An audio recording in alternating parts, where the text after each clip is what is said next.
오늘 낮에 일단 37K를 세게 하향 이탈하면 일단 관망하자. 37K가 이번 상승 파동에서 지지선이었기 때문에 37K를 일단 깨면 매수보다는 조금 더 관망해보자. 그리고 이제 37K를 이탈을 했죠. 37K 이탈해서 36K 중후반 때에서 이제 놀 때, 저녁에, 초저녁에 거기서 빠르게 37K 위로 못 올려놓으면은 또 최소 하루 이틀 정도 조정받을 수 있으니까 매수를 좀 관망하자, 지켜보자 라고 말씀을 드렸는데, 다음 지지선은 35K 정도가 될 것 같다고 말씀을 드렸고, 35K 금방 한 35.5 그 정도까지 갔다가 지금 다시 반등을 했죠.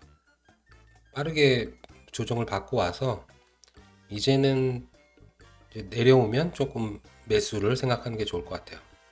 지금도 좋고 분할로, 지금은 이제 매도보다는 내려오면 매수 관점으로, 분할 매수 관점으로 생각하시는 게 좋을 것 같아요. 지난번에 코인앤마켓 한배 숏에 대해서 설명드렸는데 생소해 하시는 분들이 많으셔서 이번에는 바이비트로, 다시 한번 바이비트로 한배 숏에 대해서 설명해 보도록 할게요. 자, 여기 보시면 바이비트 거래하기에서 인버스 무기한 계약하고 USDT 무기한 계약, 이 인버스 무기한 계약이 바이낸스의 코인앤마켓이에요. 인버스 무기한 계약하고 USDT 무기한 계약이 있는데,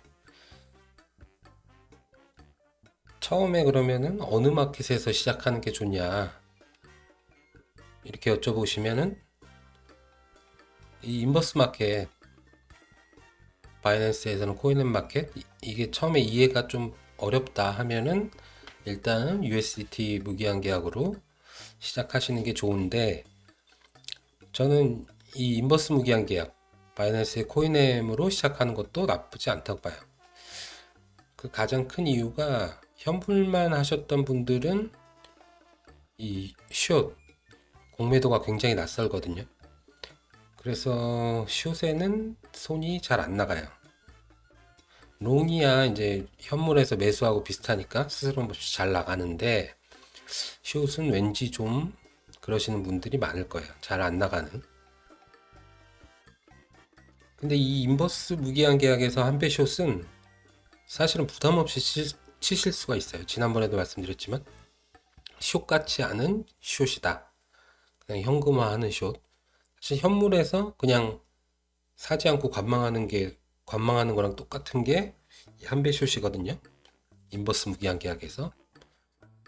그래서 이 인버스 무기한 계약으로 선물을 하시면은 좀 부담 없이 숏을 치면서 한배 숏, 숏에 대해서도 좀 친숙해질 수 있는 기회를 가질 수 있지 않을까.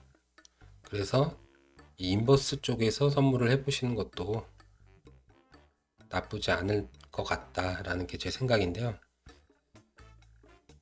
자, 다시 설명을 드리면, 이 인버스 무기한 계약, 여기 잘 써져 있어요. 인버스 무기한 계약은 암호화폐 기반 거래, 밑에 USDT 무기한 계약은 USDT 기반 거래. 인버스 선물 계약, 여기는 인버스 선물 계약은 월물도 인버스, 앞에 인버스가 써져 있는 거는 바이비트에서 암호화폐 기반 거래라는 거 잘 써져 있죠. 암호화폐 기반 거래, 인버스라고 써져 있는 거는. 자, 인버스 무기한 계약은 내 기초 자산, 즉 증거금이 실제 그 암호화폐가 되는 거예요. 현물로 거래를 하는 거죠. 그 해당 코인으로 선물 거래를 하는 거다. 이 인버스 무기한 계약은 방향만 올라가는 걸 사는 게 아니라 내려가는 거에도 쓸 수 있다 뿐이지, 사실상의 현물로 거래를 하는 거고, 이 USDT 무기한 계약은 USDT 기반 거래. USDT는 뭐죠? 달러를 추종하는 스테이블 코인. 즉, 코인이 아닌 현금으로 거래하는 거랑 같다. 선물 계약, 즉, 포지션이 종료되면 USDT 기반 거래는 그냥 USDT로 돌아오는 거예요. 내가 돌려받는 거예요. 반면 인버스 무기한 계약은 포지션이 종료되면 실제 이 해당 코인, 비트코인, 이더리움, 이오스, 리플로 돌아오는 거죠. 실제 시작도 이 코인을 갖고 시작하는 거고, 이 USDT 무기한 계약은 USDT를 갖고 시작해서 포지션이 종료되면 USDT로 돌아오는 거고. 자, 그러면은 먼저 인버스 무기한 계약 가볼까요? BTC USD 들어왔습니다. 바이비트가 선물 거래 하시기에는 바램보다는 좀 더 편하다고 말씀드린 이유가 조금은 더 디테일해요. 바이낸스에 없는 기능도 있고, 바이낸스에서는 지난번에 보셨겠지만 코인앤마켓에서 이 컨트랙트 단위로 움직였잖아요. 계약 단위로. 한 계약이 100불, 한 계약이 100불이었잖아요. 바이비트는 1불 단위로 거래가 가능해요. 여기 USD라고 써져 있죠. 1불도 가능한 거예요. 바이낸스에서는 한 계약이 100불이니까 100불 단위로 거래가 가능한 거고, 그래서 바이비트에서는 아주 소액도 거래가 가능하죠. 연습하기에는 그래서 바이비트가 더 좋을 수도 있겠고, 또 이제 거래를 하시다 보면 이제 부분 청산할 때, 부분 계약을 종료할 때, 그리고 또 진입을 할 때 소액씩 더 세세하게 조정이 가능하니까 바이낸스에서 100불씩 체결하는 것보다는 좀 더 세밀하게 조정이 가능하겠죠.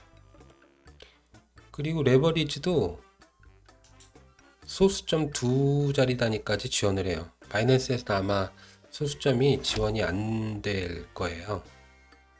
아직 안 되는 걸로 알고 있고, 자 보시면 한 배인데 1.25배 바뀌었죠.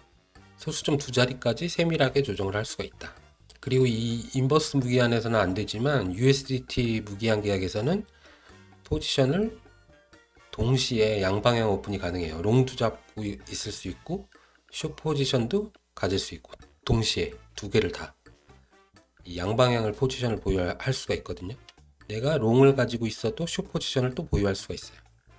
그리고 하나씩 청산이 가능하고, 바이낸스에서는 그게 지원이 안 되고, 이건 좀 하시다 보면 나중에 활용도가 굉장히 높은 기능일 거예요. 바이낸스 같은 경우에는 이제 반대 방향을 잡으면 무조건 이제 포지션이 줄어드는 일부 청산이 되는 개념이고, 이 부분은 다음에 좀 더 설명을 드리도록 하고, 자 여기 인버스 무기한입니다. BTC USD 여기서 한 배숏을 일단 쳐볼게요. 체결이 잘 안되죠. 그리고 저는 포스트 온리를 체크했어요. 포스트 온리 말씀드렸죠. 메이커만 가능한 거, 테이커 주문에서는 자동으로 주문이 취소되는 거. 리듀스 온리도 말씀드렸죠. 리듀스 온리는 포지션을 수량을 줄이는 데만 사용하는 기능이에요. 늘리는 주문은 아예 안 들어가요. 지금 저는 포지션이 없기 때문에 다시 이걸 취소해볼까요? 저는 포지션이 없기 때문에 이 리듀스 온리를 체크하면 주문이 안 들어갈 거예요. 주문 생성 실패죠. 왜냐면 리듀스 온리는 내가 가지고 있는 포지션을 감소만 시키는데 감소시킬 포지션이 없기 때문에 이걸 체크하면 아예 주문이 안 들어간다. 그래서 잘못해서 이걸 체크해 놓고 주문이 안 들어간다고 하시면 안 돼요. 이거는 내가 포지션이 있을 때만, 그때 말씀드렸죠. 반대 방향 안 잡고 내 포지션만 그냥 청산할 때 그때 쓰는 거라고 말씀드렸죠. 이게 이렇게 분리할 때는 메이커 주문이 잘 안 들어가요. 그래서 근데 지금 바뀌었죠. 체결될 것 같은데 잘 안 되죠. 이렇게 분리할 때는 주문이 잘 안 들어가기 때문에 내가 꼭 잡아야겠다 싶을 때는 테이커로 들어가는 게 오히려 수수료보다 절감할 수 있고, 두 번 중에 한 번, 진입이나 청산 두 번 중에 한 번은 테이커를 활용하시는 게 좋다고 말씀드렸죠. 진입이든 청산이든 하시다 보면 내가 원하는 게 있을 거예요, 아마. 요런 이 꼬리 잡기 부분에서는 테이커로 들어가야 훨씬 더 좋은 거고, 두 개 다 하면 너무 수수료 부담이 크니까 하나 정도만 테이커로 쓰셔서, 그래도 바이낸스보다 0.01% 정도는 수수료가 낮죠. 바이비트에서 테이커 메이커 한 번씩 쓰면은 0.05%, 바이낸스는 0.02 더하기 0.04, 테이커 메이커 하면은 0.06, 0.01% 차이가 납니다. 이렇게 메이커를 잡으려다가 거의 100불 가까이 더 손해를 봤잖아요. 그래서 이렇게 안 잡힐 것 같은 경우에, 내가 불리할 것 같은 경우에는 테이커로 들어가는 게 낫겠죠. 자, 주문 넣었어요. 자, 메이커 주문 체결 직전이죠. 메이커 주문을 체결되면 제가 주문한 금액의 0.025%를 제가 받게 됩니다. 메이커 피를 받게 되는 거죠. 포지션 이제 잡혔어요. 한 배숏 잡혔는데 지금 미실현 손익이 나오죠. 손실을 0.47불을 보고 있지만, 이거는 지금 내가 주문한 가격보다 비트 가격이 올라가서 미실현 손익이 나오는 거기 때문에, 그만큼 또 비트 가격이 올라갔잖아요. 그러니까 결국에 내가 이 주문하기 전에 내 현금 가치하고 같은 거죠. 대신 이 포지션을 청산하면 내 코인 개수는 줄어들겠죠. 손실을 볼 때 청산을 하면 코인 개수는 줄어든 대신에 비트 가격이 올라가 있어서 내 현금 가치는 같다. 그냥 본전이다. 비트 가격이 지금 이 상황에서 올라가든 내려가면은 제가 숏을 쳤으니까 수익을 보고 있겠죠. 미실현 손익이 플러스로 나오겠죠. 하지만 비트 가격이 내려갔기 때문에 내 현금 가치는 또 그대로다. 지금은 이제 포지션을 종료하면 코인 개수는 늘어났겠지만 가격이 떨어져서 또 현금 가치는 그대로다. 내가 현물을 보유한 상태에서 한 배 숏이니까 쉽게 말해서 1 빼기 1은 0이잖아요. 그러니까 이게 바로 한 배 숏은 현금 상태라는 거예요. 지금 이 인버스 무기한 계약에서 저는 증거금을 비트코인으로 활용하고 있기 때문에 USDT가 아닌 똑같은 거라는 거죠, 결국에는. 그러니까 그냥 비트코인 존버도 좋지만 조정장에서는 오를지 내릴지 잘 모르겠다 할 때는 그냥 한 배 숏을 치시라는 거죠. 조정장에서는 한 배 숏 잡고 있으면 익절 기회가 많이 올 수밖에 없어요. 청산해 볼까요?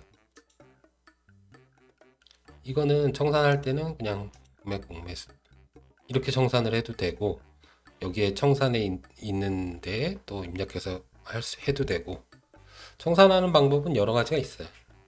근데 이것도 좀, 이게 그대로 주문창에 있으니까 단타 치실 때는 이렇게 하는 게 훨씬 더 편하시겠죠. 포스트온리도 지켜주고, 이런 주문이 남아 있는 것도 바이낸스보다 조금 더 편하고, 이렇게 되면 제가 일단 수익을 내면서 청산을 한 거잖아요. 그러면 제 코인 개수는 늘어났을 거예요. 근데 그 당시에 코인 가격이 낮았기 때문에, 비트코인 가격이 낮았기 때문에 결국은 현금 가치는 동일해지는 거죠. 대신 제가 청산한 다음에 다시 가격이 제가 샀던 가격으로 오면은 당연히 현금 가치는 불어나 있겠죠. 코인 개수가 늘어나 있는 상태니까. 이런 식으로 한 배 숏을 잡은 다음에 어느 정도 내려갔다 하면은 익절을 하는 거죠. 그렇게 해서 코인 개수를 늘리자.